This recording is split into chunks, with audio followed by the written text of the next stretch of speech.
Now we'll show you how to edit the layout of your project. Click into the roof area. On the left side, enter the roof slope and system row spacing. GridFlex 10 allows for 3 row spacings: 10-inch, 13-inch, and 17-inch.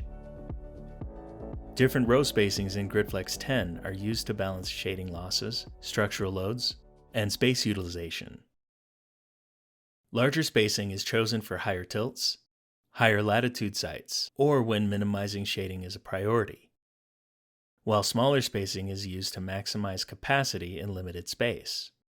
Fire code setbacks, wind snow loads, and maintenance access also influence the final choice. At the top of the interface is the Design toolbar. Select the Draw Obstructions tool and indicate roof obstructions, such as vents or pipes. Once drawn, click on the Roof Obstructions flyout menu at the left to enter the height of each obstruction. Then click Save Changes.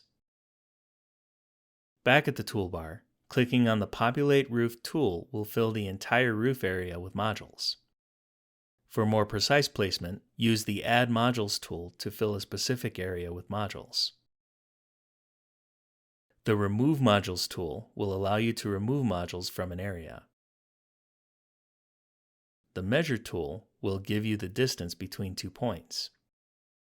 The Move Map tool can be used to move your view around the worksite,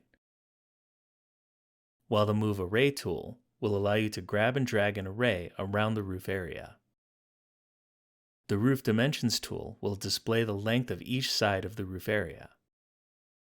The Show Array Numbers tool will identify each array that is drawn on the map by number.